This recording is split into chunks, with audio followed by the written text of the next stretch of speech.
Ladies and gentlemen, boys and girls, children of all ages, Inside the Foul podcast brings you the opinions and perspectives of a couple best friends. And if you don't like that call, we've got 3 words for you.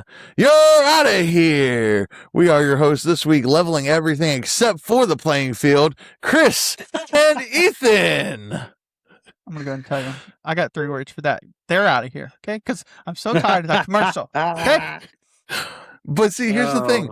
Baseball's always been a game of competition, not just on the field, but in player development, the front office, and yes, the checkbooks of the frickin' owners.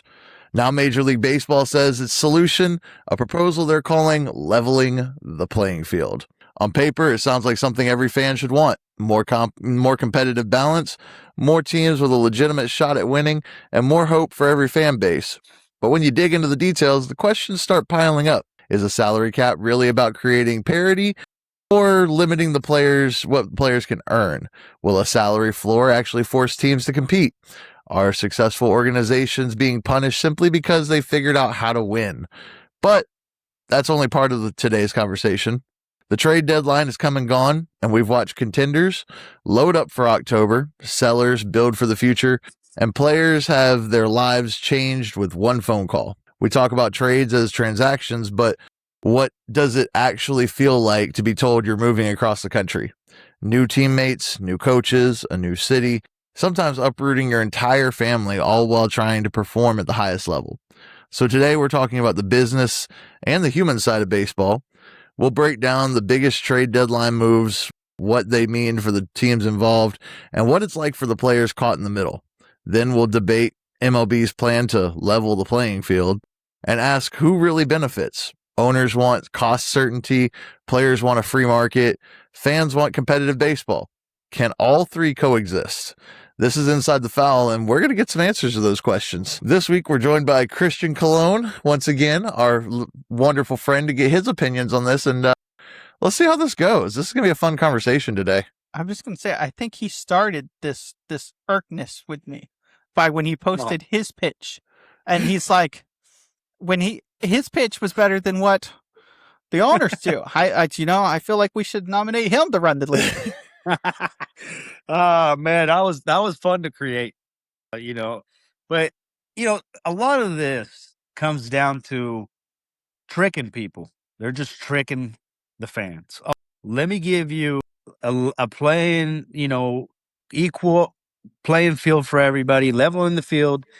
And then it comes down to my pockets again, a lot of money, right? We'll put some money in the players earlier on, but what are we, how early? That's it. Well, it's 1 year. And I don't think, and then the minimum is the thing that they're like really pushing, they're dangling this thing in front of like the younger players. Like, oh, as soon as you make it, you're going to make 1.5. It's like, man, that's, it's like some upfront for the longevity of this thing. Like if you think about players that play before me, they laid down a foundation, man. They really did. And we really got a lot of good things from a lot of guys that played before us. We're the beneficiaries of that. And then fast forward, I hope this generation, us players, can also do what's right. Now, there's some things in there they gotta be talked about on our end too, because teams do lose a lot of money when a guy just Anthony Rendon's it, so there's like things that need to be talked about. And for a fan of the game, we want equality, but it's got to be a certain type of equality. Well, so here's my thing with the equality thing. Okay. I want to talk about this. So this is the first proposal. Of course, there's going to be more. There's going to be negotiations. We're going to get a lockout. The last time we saw a serious lockout was 94 to 95. They want to implement a salary floor of 171 million, which half the league is already under. Okay. Yeah. Then they There's want only 2 teams. Yeah. And they want a cap of 245. The Dodgers would have to cut 200 million off of theirs, and 5 other teams almost 100 million. Like the Dodgers would have to like reconstruct the whole thing. Then they want to go with a 50-50 revenue split. They want the contract restrictions to 5 years. That's limiting the playing careers of players, because what I think is that may end a lot of what we see about players being career guys with one team. Bye-bye, Judge. Yeah. You know, you don't get those guys that are career players anymore because you 5-year deal. Okay, well, you didn't produce the way we expected, so we're just going to let you go. Yep. There's going to be a lot more movement too, and that's the thing that people don't realize, the movement in the players. You know, like you guys were talking about. It's like it's going to take so many different types of players. Like you don't just finally get to that spot to earn the right to kind of sit in one area with your family and grow in that area. And then like, it's just going to be, teams are going to be having to stay under a certain limit. I mean, I don't know how it would work. Not only did you make it harder for guys to stay on a team, you made it harder. You want to propose to make it harder for people to even make it into the league. You want to cut the draft down to 12 rounds instead of 20, and then you only want college players 20 and older. That's terrible. Not everybody can go to college. Well, the thing about that I hate is the less opportunity for the players. Like, so now we're cutting into more movement up in the major leagues, and then now you're gonna take the opportunity of. I mean, we already cut the rounds. Like that does a lot of, like, we would have never. I always said this. We would have never had a Gerard Dyson or Mike Piazza or whatever. Like, dude, like we need to have opportunities for guys, because some guys, like you guys have brought up before in the show, like they don't have the opportunity to go to a D1 college or a junior college or none, but they can play. Yeah. And if you get them in a system and you give them some structure, you're gonna have some good players come out of that. So like, where are we investing the money? That's what I want to know. Like, if it's not in the draft and it's not, like, what's their proposal to invest the money where? And see, my thing is, you're not investing it in your stadiums. Very few teams are upgrading or have a new stadium. We had the lockout coming, but you have teams like Tampa Bay making a case for, hey, we don't need the biggest salary to be competitive. They've shown with good player development and good coaching and an owner that, you know, I don't know exactly what his stance is, but it seems like those people develop people, and not only their players, their coaches, their front office. Like they're invested in the fact that, you know what we got, we are who we are, and we can find good players, and that's the fun for them. Like they have created that into literally a competitive advantage. Yeah.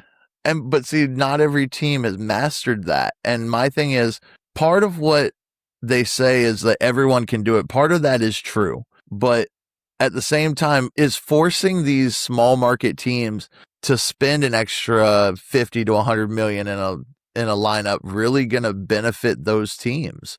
Because I don't see, yes, you add a couple more players to Tampa Bay and you might get a great team, but do you really want to mess with the chemistry and what you've already built culture?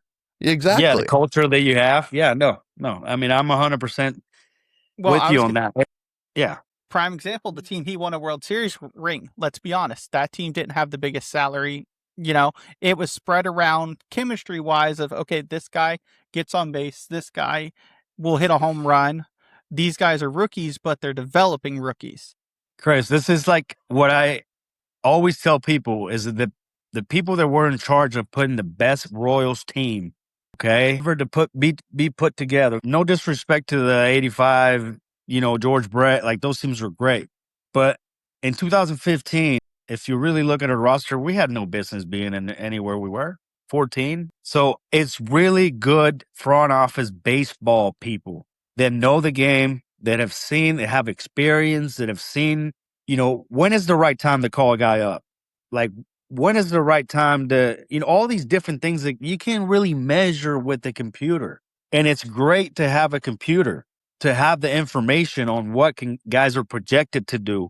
Now that we have the information, I really keep going back to the reason the Cleveland Indians, the Rays, even the A's back in the day, Atlanta Braves, like they have good baseball people that are running their teams, like that figure out ways to have an advantage. And why can't that be the norm? Like, why? Like, it's easy to just pick up the phone and say, if you're the Yankees or the Dodgers, who's the best guy coming out of Japan? How much does he want? Yeah, we're in the market for that because we can afford it. No, dude, how about you, like, is because it's hard. Deposit into your coaching staff in the minor leagues. Like, put money into those resources. Get draft and develop. People are gonna fall in love with the draft and develop. That's what happened when Jeter, Posada, Bernie Williams, all these guys, Mariano, they all like, you know what I'm saying? So everybody's going crazy about George Lombard Jr., which good player. Again, we did the same thing with Volpe when he came up. So let's just chill out, okay? And for me, the Yankees tried. The Yankees tried to kind of like homegrown a few guys and figure things out on not being the big spenders all the time, which it's hard for them because they just have it. So why not spend it, right? But what the Dodgers are doing, I'm not mad at him. Like, I know what they're doing, but think about every kid from Double A and above playing for the Dodgers organization right now. None Like, of them are going to get a shot. is that fire really there? Like, man, we're probably not going anywhere for at least 2 or 3 years, and maybe there's some injuries, but like, it's just not. You don't create that competitive edge in the minor leagues, and that's one thing that the Royals did, the Atlanta Braves did. That was the environment. You come into our system, you're going to be competing not only with yourself but everybody in here already, and then competing with other teams. So it made you better. And so that's how they develop guys, But I don't know. I just don't like the whole back and forth, obviously. Like, it's going to hurt the game. People are going to sit back and realize, well, there's no baseball because these guys don't want to make the playing field equal. And it's going to come across like players are a-holes. And it's not. That's narrative here. Feels like is you're making it look like the players are the bad guys. That's the whole point of this whole commercial thing.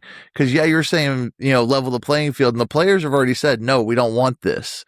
We don't want this at all. So you're now trying to make the fans turn on the players to try to gain leverage. I understand what you're doing from a business and negotiation standpoint. Yeah. I get it. But you're playing really dirty. And what you're going to do is turn fans away from your organization because now you're creating this animosity. It's backstabbing. Listen, that commercial made me miss a home run because I now turn my TV off when that commercial comes on.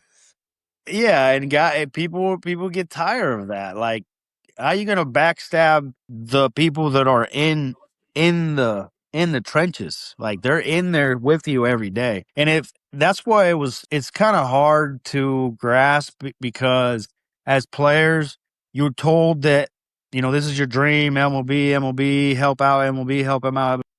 But at the end of the day, man, like, they're going to look after MLB.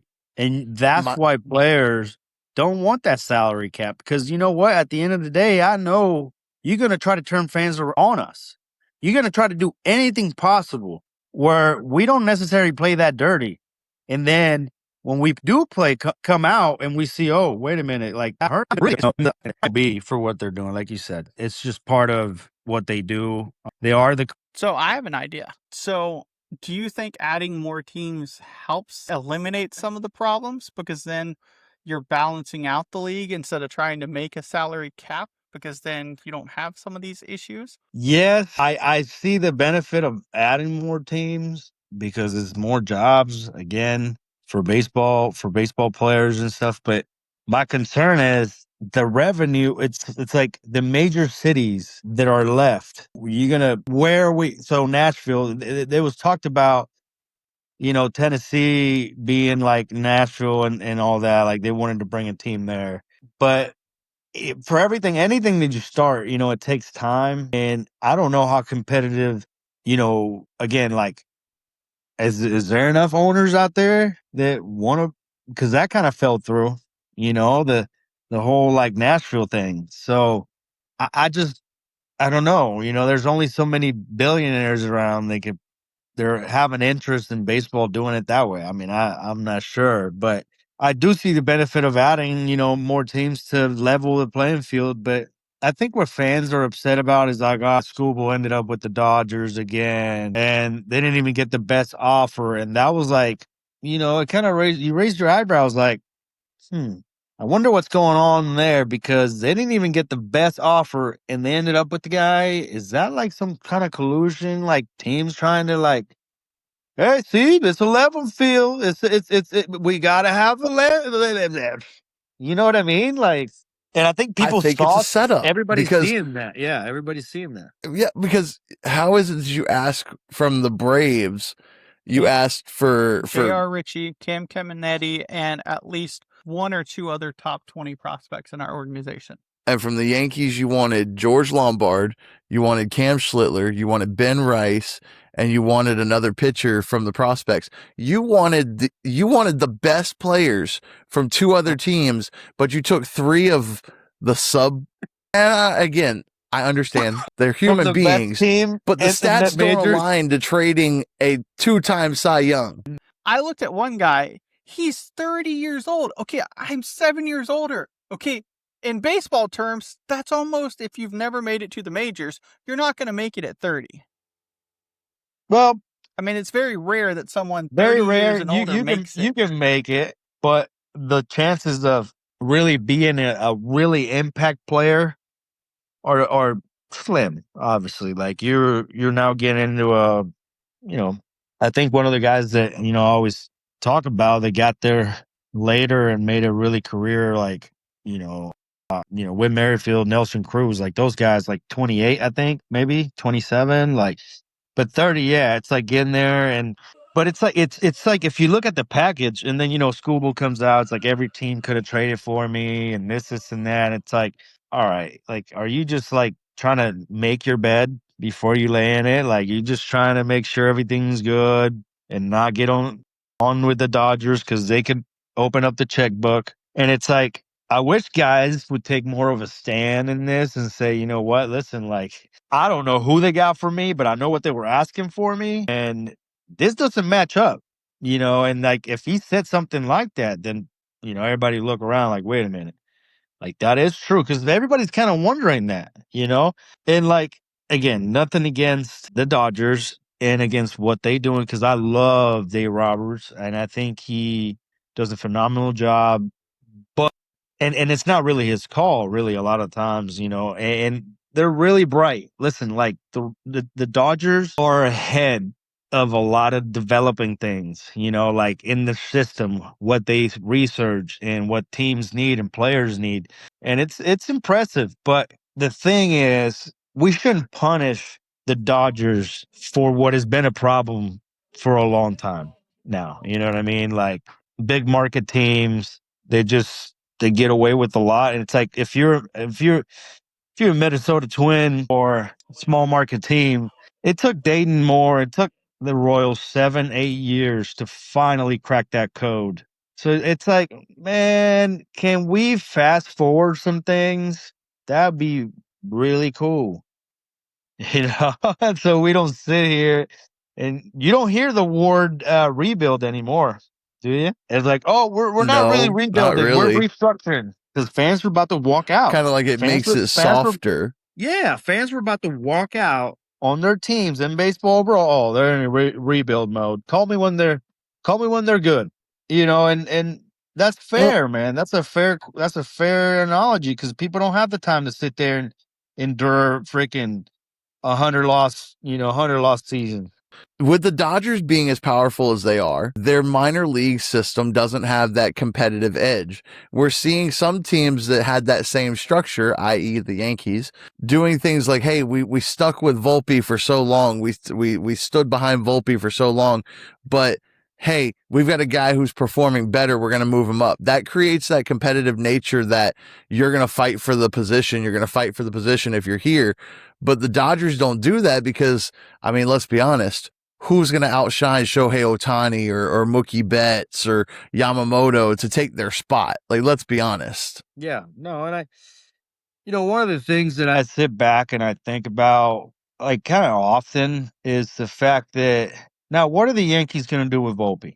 Like, that's where my head's at. I posted something and I sent it to him, and I want to encourage him because he could be in a really tough spot. But when this stuff happens, and he did get a good leash in New York, and I think it just kind of snowballed and he became the focus of things that went wrong. But now that he's not there, what are the Yankees going to do to still make him a productive player? What would you guys? No, No, I think I move don't. him to second base. I don't because think Jazz is coming back. He shouldn't. And he's going to have, I don't know Like what team is going to sign him. I mean, I'm sure he'll get whatever, you know, so, cause he is talented, but I'm just done putting up with that like hat up here and like, man, it's like, get out of here. You know, like it's just too much of this and not a lot of, if you can back it up and you hit 35, 40, you can do whatever. But what he's doing, so yeah, he's not coming back. So Jazz has gotten, in my opinion, from watching him play, he's gotten too lackadaisical. He's gotten too comfortable because I watched it. I want to say it was the first game against Seattle. Ground ball hit right to Jazz. Jazz sits there and instead of charging the ball, sits there, waits for it. But because he's sitting there waiting for it, Lombard jets across in front of him, gathers the ball, throws the ball to first for the out. If Jazz sits there and waits for it, he doesn't get that play. And that's what we're seeing a lot of out of him is just seems complacent. Relax, very relaxed. You know what happens when you start making a little bit of money and, you know, you think you're the man, you take a little step back. George is hungry. He wants to go out there and show, you know, like that's the opportunity of a lifetime and he's doing it. And so you got to respect players that are hungry. That'll never change. And that's the mix that you got to have in these teams, you know, like you got to have a group of guys that are hungry and true hungry to be there and performing, and some veterans that can also pull them back when it's time to pull them back. That's the mix that I think a lot of teams are missing. And Josh Donaldson touches on it all the time. And I think they do a great job. But it's true. Like, there's a mix of this, man. Because like these younger guys that are hungry, they keep your veteran guys, feeling young. And also, like, it's a good mix to have if you have the right people. But that's the thing. And with Jazz, I think he's talented, but it's just too much talk. And, he can be himself and that's great. But for the season, 50-50 and I'm this, you're the greatest in the world. Like you got to back things up like that when you make statements like that. You know who's actually kicking his butt? CJ Abram.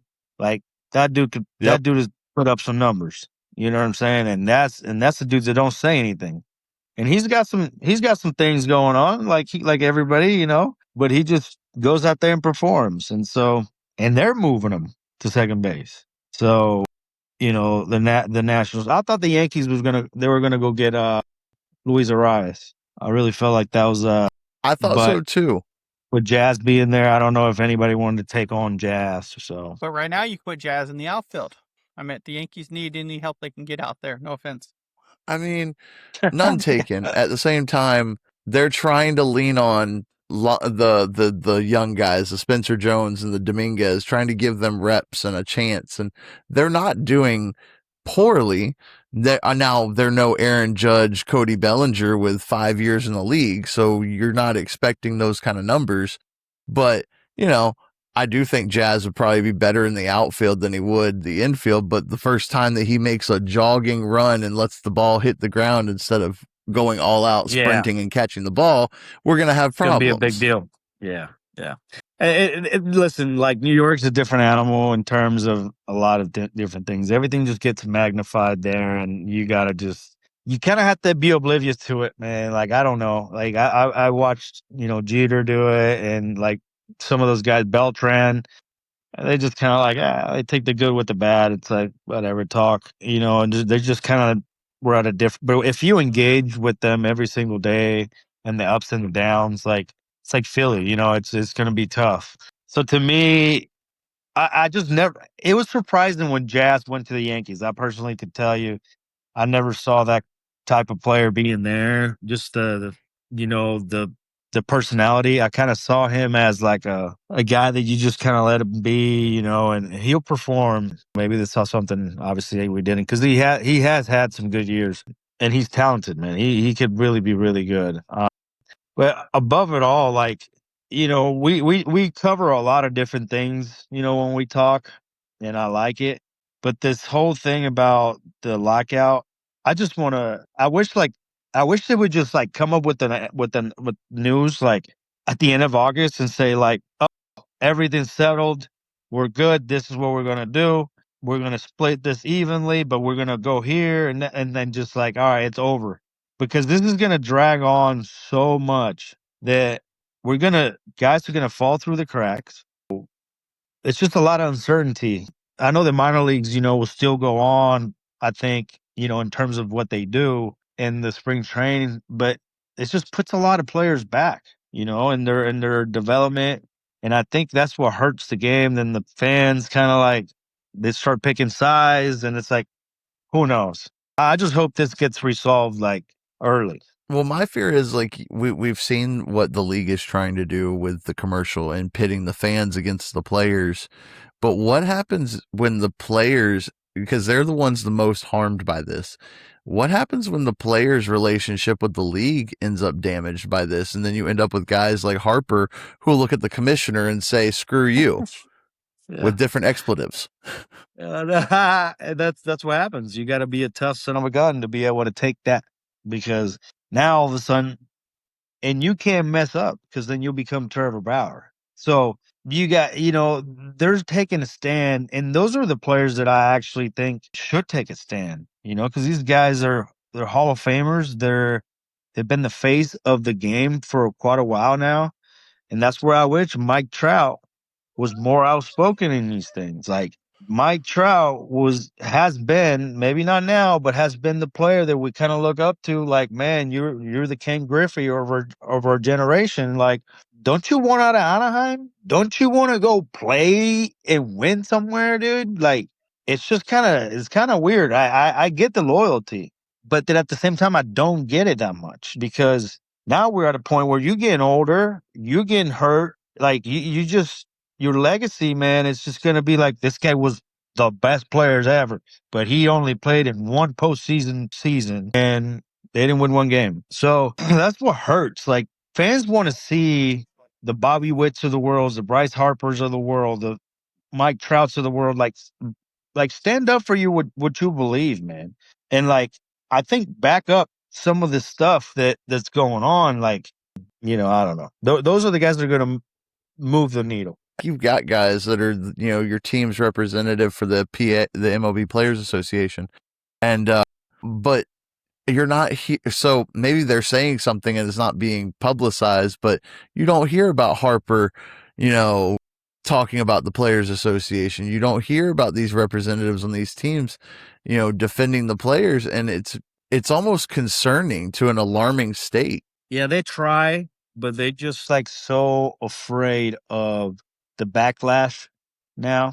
And because you can see when Harper tries to talk, everybody twists everything he says. Like when he said, "Hey, I think our team needs help. I think we need help. I think, we could be better in some areas." And everybody ran with that. Like he's talking crap about his teammates. They even brought Don Mattingly in it. Like, what do you think? And Mattingly's like, no, I didn't really like it because he's talking about the team that's already here, and well, we're not good enough. It's like, yeah, you're not good enough.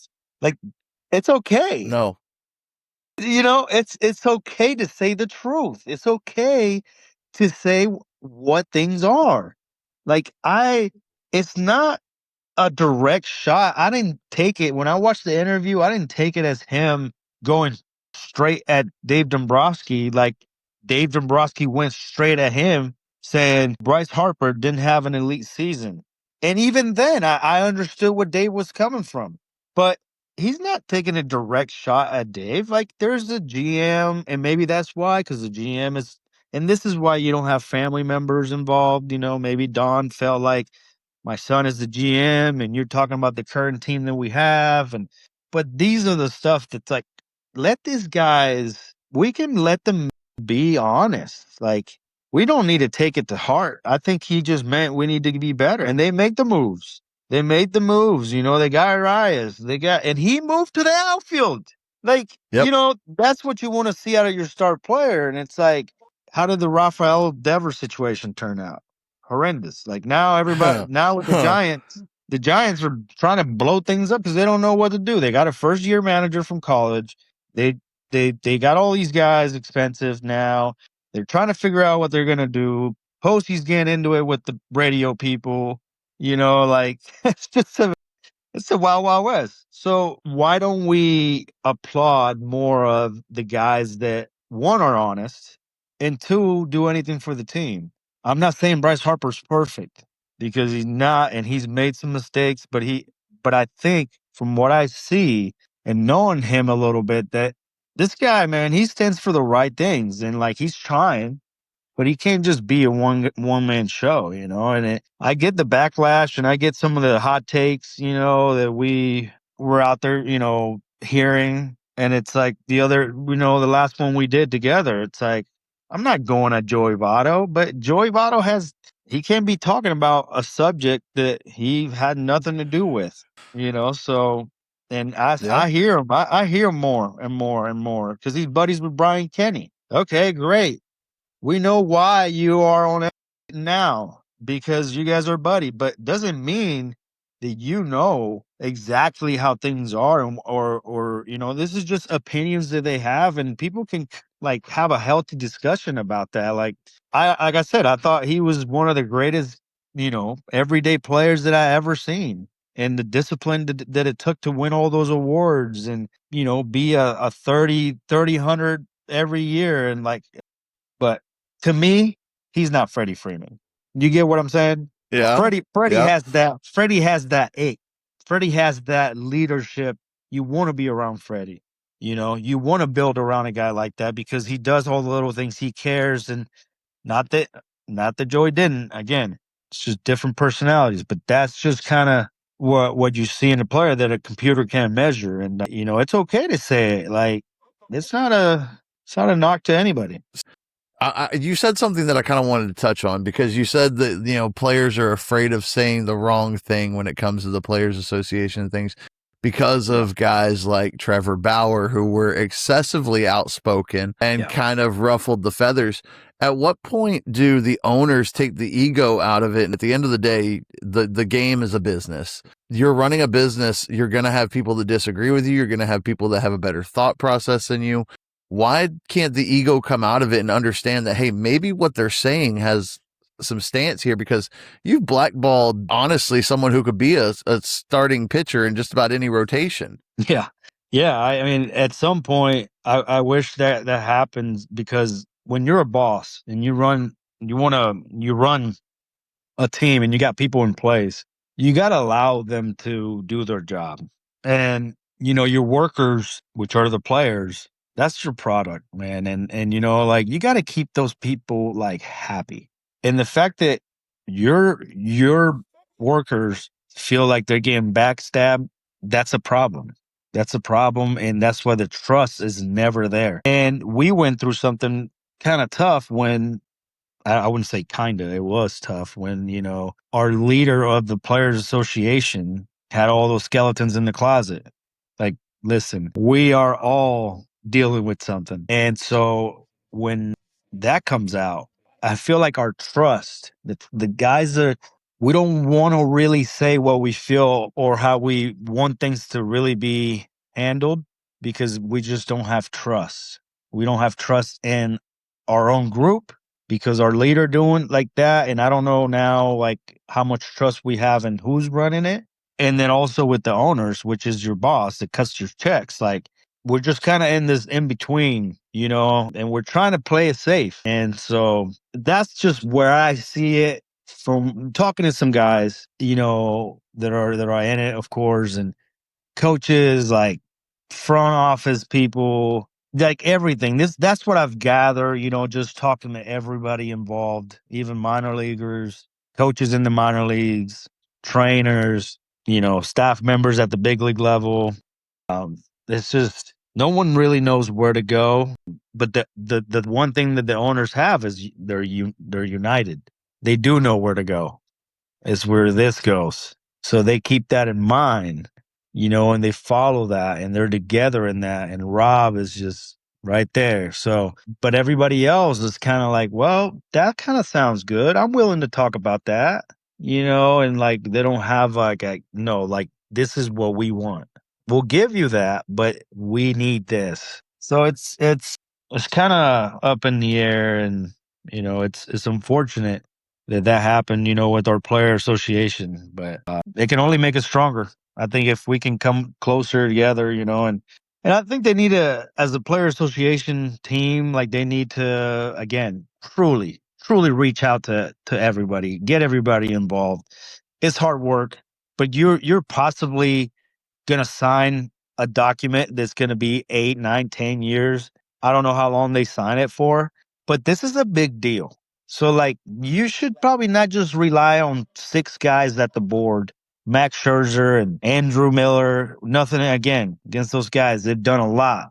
But like Scott Boras, the players. Don't get me wrong. He was my agent. He did a lot of good things. I have nothing but great things to say about Scott Boras, but everybody needs to stay in their lane and, let the players, the main players too, the stars, the powerhouse come together and like, we got to figure this out. What do we want for the next generation? Because really, it's not us. I mean, we dropped the ball in this generation, in my opinion, with Rob running it and Tony Clark running it, and then the players they just weren't outspoken enough.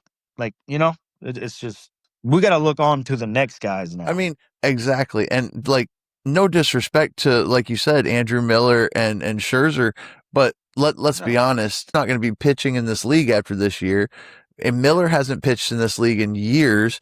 Don't get me wrong, you have experience and I appreciate that, but you're not in the league every day. You're not playing every day. You're not seeing the struggles of the players in the dugout every day.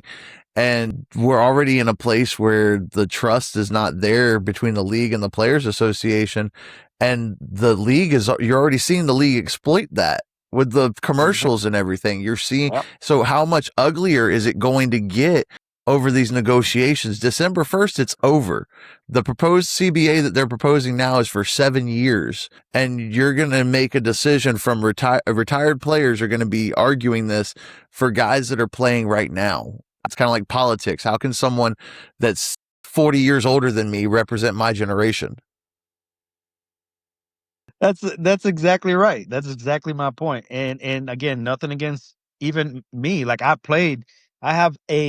only have a glimpse and an experience that only correlates to me. I don't know what it's like to do other things. And like for example, I've never been a teacher. So I'm not gonna go in there and try to run the room, even though I feel confident speaking. I'm a coach, World Series champ, all these different things. There's things about teaching that I got to learn that I'm a rookie at. And it's like Andrew Miller, just to name a few guys, and, guys that have been at that level at the board, and they just kind of, their opinion really matters. Like, has he ever called? I don't know. Has he ever called anybody else? I doubt it. Down here in the trenches, and really sat down with the group of guys that they're about to impact when they make a decision. I don't know. So it doesn't seem like it's the right thing. I wish like the Players Association would be run by a current player. I don't know how that would even be because the guy would be playing, and making, I don't know, the stress, but like at least the face of that. Like, hey, our guy is Mike Trout, for example. And, he's got his assistants under him. But like at the end of the day, like he's going to get with the guys, the Lindors of the world, Bryce Harper, the top tier athletes in our sport, Ronald Acuna, all these guys, and come together and speak for all of us, And but obviously, you need to have people that do like the the office work and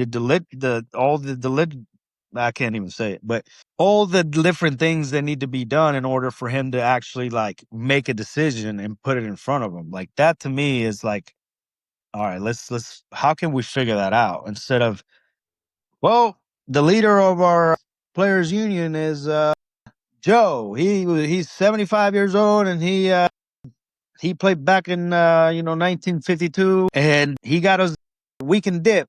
All right, great. It just I'm tired of that. Like I think everybody's tired of that, dude. Like let's just like get in the work that actually matters, and it's like let's just do it right now. I hope they're getting in there and they're becoming that for the next generation. We're really just we're really handling money to people that played the game, are done now, and then they have nothing to do. And instead of like, Yeah. instead of getting themselves better, and this is probably going to be a hot take, and going through like a hard time learning other skills, they just sit on the fact that, oh, I want to be around baseball. I want to be around baseball. I'm a baseball guy, and then they just sit there in that role. They don't get any better, and they just like sit back and like, well, I did this. Like, let's just quit sitting on what we did. Like, let's just, because, like, that's the thing about baseball. Like, a lot of the ex players, man, we just sit on things that we did. Like, nah, man, like, get better, learn other things, impact in other ways. Like, go through that tough door. You think I'm terrified of being a teacher, but I don't know. I'm probably gonna love it because I'm going through that hard door, and some of these guys make so much money that they don't have to do anything, and that's great. But most of them, they want a purpose. They don't want to just sit on MLB now, talk about whatever all the time. You know, like there's just things that I wish to change in the current, system that we got. Like, I don't know, unless you're a Hall of Famer, I think it's just, you can't just really sit on what you did. Like, I don't know. I don't know how to explain it, man. And if you made 100 million, 200 million, then you don't need to work. I get it. I get it. But like, there's a lot of jobs out there in baseball, front office, coaches, coordinators, different places that it's just like, I hit 330 in AAA. I know exactly what I'm telling you. And, I was a world champion. So you can't tell me how to win. It's like, come on, buddy. Like, not every password for the current Royals needs to be Royals 15. Because of the trade deadline, there were a lot of things said. The Yankees should have traded Volpe, and the guys that did get traded having to relocate. As a player, when you hear things like that, like, oh, you should have been traded, or the fact that you get traded and now you got to uproot the family and move yourself, how difficult is that for a player, and maintaining the mindset of competitive nature to keep yourself from almost giving up? I think even Fletch can talk on this too, but there's rumors all the time about us getting traded as top prospects, and you kind of learn to tune that out. But it's different when you become a major leaguer. Like, you feel like you've reached a point of respect that if you're being talked about, it should kind of be, straight to your face, like from the upper management, like, hey, like, we're considering this. This might happen. This might not happen. And that's not what happens, at least in my experiences when I was doing it. And maybe I wasn't that good of a player for me to know, but I believe that it needs to be a mutual, conversation there, because it is a lot to move to a different place and go somewhere else, and having to just pick up and just go somewhere. Like, you can see the difference in Tyler Stevenson from the Reds. They almost got traded, and how emotional he was just thinking about it. And Luis Arias. Luis Arias just got to Philadelphia the next day, I think 2 days ago, and then just banged and was happy as could be. Like, because he's been in multiple cities now, back and forth, that's like normal to him right now. But when you look at some of these other guys, like Volpe's been a New York Yankee all his life, and now he's having a tough time, and you just want to pull the trade on him.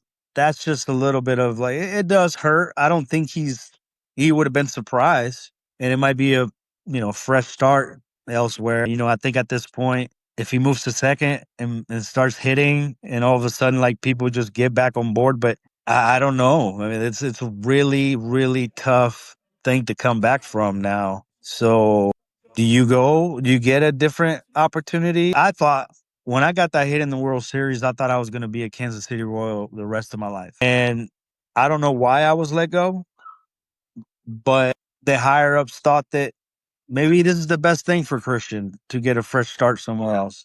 Because if it was strictly based on performance, jamming, performance, or anything that had to do with me as a person, like, I don't agree with them at all. I should have been there my whole life, and maybe they thought it was going to be better for my career. I don't know. And that's something that I would like to find out one day. But, there's just things that, executives, they have a tough job. They have a tough job to be able to pull the trigger on things, and, who stays and who goes and who are we willing to let go. Like, from what I've heard, he's a great guy. Volpe's a great guy, and just maybe that's the reason they just kind of kept trying to encourage him, to continue to go out there. It's just a tough couple years, especially, when he played kind of hurt. 'Cause it affects, I mean, we're human beings, and you guys know that, like having to move a family, or even yourself, having to move yourself somewhere, and new teammates, new people, there's some new smells, like new chef, and like different things. It's still really nice, don't get me wrong, but it's just there's different ways that people go about things, right? Like it's like their little culture. So, it's easier for us to transition into new things like that, I feel like, in life too, but it's still hard. I really enjoy about this podcast has been the perspectives that have changed for me as a fan. Because as a fan, 2-3 years ago, you probably would have heard me, yeah, trade Volpe, he's a bum, this, that, and the other. But I've learned over the time of talking with players is to separate the player from the person. Because yes, Volpe as an athlete is great. Was he struggling? Absolutely. What was going on in his head? Did he need time off? Was something about his previous injury holding him back? Was there some sort of PTSD going on in his head that he didn't want to get hurt again? But these are the things people don't take into account is you guys are human too. You know why? Because when we get more fans like you guys, the game is going to be in a much, much better place. I understand the responsibility that we have as players, who we represent, the city, the fans, our names, our families, everything. But it's such a hard game, and it's such a hard life and lifestyle. Even though you're catered to, you get all the perks in the world. You get private planes. Your bag doesn't get there. You don't carry your bags. Like literally, your only job is to perform. And when that doesn't happen, I can see it now from a fan perspective too. Come on, man. Because the game looks easy. It looks easy. Like swinging strikes, catch the ball. Like it does. But like it touches my heart that you say that, because a lot of fans don't understand. Wait a minute. Well, before I criticize him, was he in the, like, what happened? Like let me see his side of the and now if his side of it doesn't make any sense to you, feel free to whatever. But at least you take the time to say, man, that must, if I was in that position, how would I do it? How would I feel? Because I do this, we all do this, but like seeing Jared Duran, let me tell you something about Jared Duran. Man, It's yeah. frustrating. It's frustrating to watch him play. And I'll sit there and I'm watching him like, gosh, you have so much talent, but you're such a head case and you just can't get out of your own way. But on the other side of that, I sit back and I'm like, man, that kid's he's had a lot of pressure throughout his life. Man, that kid, he was vulnerable enough to open up and talk about his struggles and have the whole world kind of see his dirty laundry. You know what? I understand. Like, all right, let's just keep pushing along. I mean, you piss me off, but I love you. You piss me off, but like, I understand. We'll just keep going. And when he gets those messages, man, like, those are the fans that's like, bro, you couldn't do it. You couldn't do 10 push-ups out here in the heat. Like, what are you talking about? Like, you talk about like all these stuff, mental health. Like those guys that are sending that are in a worse place than Jaron will ever be. And I mean, to be able to to send those kind of messages like that behind a keyboard, nah, man. Like you got no like integrity as a man. I don't understand the hate because I watched that documentary, the Red Sox documentary where Jaron like dives into all of this. But then it's not just the Red Sox. It's not just the Yankees. Look at the Phillies. I hate to say it. If there is a fan base that I cannot stand, it's the Phillies. And look at Alec Boehm. Alec Boehm did nothing wrong from his debut. He has been hated. Yeah. Yeah. And it's like, what is going on with that? Like, why? Are we really being fair fans, or are we just like wanting to hate on something and be pissed off at something because our life isn't going how we want it? And that's a tough thing to look, but it's like we can be loose. If you're a true fan and someone considers you, man, that guy is a true fan of the game. You'll hear a lot of guys say, yeah, he wasn't great for us. He wasn't really I didn't like watching him play, but he did this and this and this, well. Or you also like see it from a human being perspective, and they can I sit in my house and I watch Durant play and I'm like, "Dude, slow down, bro. Like calm down. Just play the game. You have an amazing skill set. Like, what is going on?" But that's just who he is. He's just a fiery guy and I'm going to get it done. And he's learning. He's learning. And maybe by the end of his career, it'll be completely different. Like Milton Bradley. I remember Milton Bradley having to put earplugs so he couldn't hear the fans because he would run our tests, some of these people, if he could, because he would get in the stands. But because, he was such a genuine person and so real that he took everything like that to heart. And I think that's how, you can tell it, man. Durant like really wants Boston to win and feel that love from the fans and everybody. And, in the end, I just hope that that works because it's frustrating watching him, and then having to deal with that. Like, I think a lot of fans get caught up in the idea that, major leaguers are making all this money. And while that's true, like, y'all are away from your families for a majority of the year, traveling, playing games every other day. You get one travel day, one day off, maybe your family travels to a game every now and then. Like, I hate to say it, but as a man, I don't want to be away from my kid. I don't want to be away from my family. That's my life. That's why I do what I do.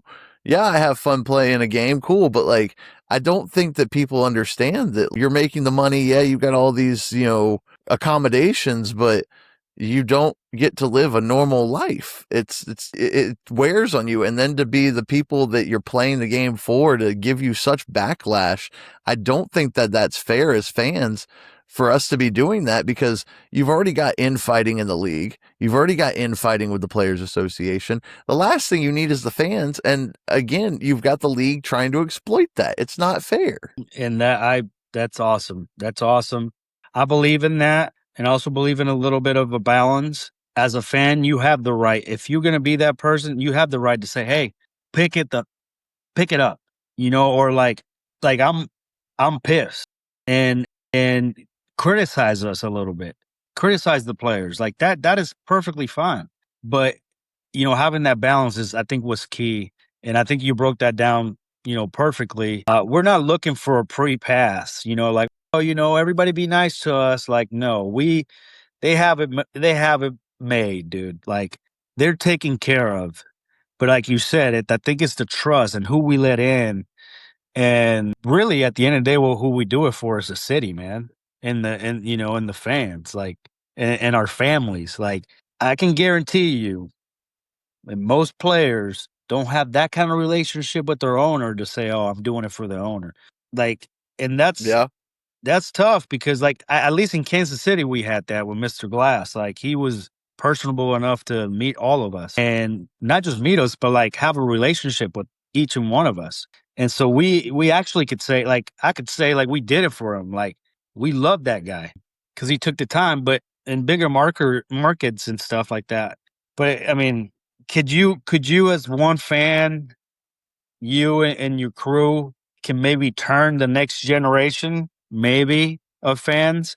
But at the end of the day, most people are going to do what's easy, and what's easy is to you effing suck, you this, you that, whatever. I don't care. You got millions of dollars. I don't care if you're away from your kid, 2 or 3 months and you miss him for, walking when he first starts walking, or you miss, you know, everything. And like you said, like we are kind of like dangling. this life, they give, oh, this is the shiny pony right here that's dangling in front of you. Shiny pony, here it is. But then that shiny pony is going to go away. And then now you're not making the same kind of money and you've been away from your house. So you're going to have to do a lot of things to catch up. You know what I mean? With your kids, with your family. And you don't really know what you're doing because you've been on a baseball field every year. And I hope that at some point, if just a handful of people can understand that perspective and come to that realization, I feel like it's better that a few. I just want people to understand that, like, we are being overly critical of people playing a game that is meant to make you fail. Y'all do realize, like, they're human beings. Yeah, they can make it look easy. Like George Lombard makes the shortstop position look like it's cake. You got guys hitting home runs like Kyle Schwarber who make it look like, you know, he's just putting the bat out there and just touching it and like it goes. Like, but that takes years of dedication and years to your craft. And then for you to send someone death threats because they don't make a ground ball play or they miss the catch in the outfield and now the game's over. Yeah. Like, come on. Yeah. Or you get blamed for them losing money. I mean, I didn't tell you to put your money out there. But yeah, I can tell you something that really changed the game of baseball for me. Because here's the thing. This is your card, Christian, right? About 6 years ago, I would have been like, well, this dude gets paid to play baseball. Cool. But then me and you and Ethan became friends. I think I was more excited about you being your first day of teaching and like, hey, I remember seeing you post the first day of school and I was like, hey man, how'd it go? And I felt like that was more meaningful than me having a trading card, no offense, with a piece of your jersey on it. Was going, hey, thanks for asking. It went really fun, but whoa, this is a different ballgame. And I'm like, getting that personal side of you, then going, and you're like, yeah, we were doing this in Spanish. And I'm like, whoa, that is so cool that like he's more than just this dude with a uniform on that played for Kansas City and won a World Series. Yes, the World Series was cool, but knowing, okay, how cool is it that these kids are being taught Spanish by Christian Colon, that he's more nervous teaching them than they are, knowing that this is Christian Colon, even though half of the kids probably don't know who you are if they don't watch baseball.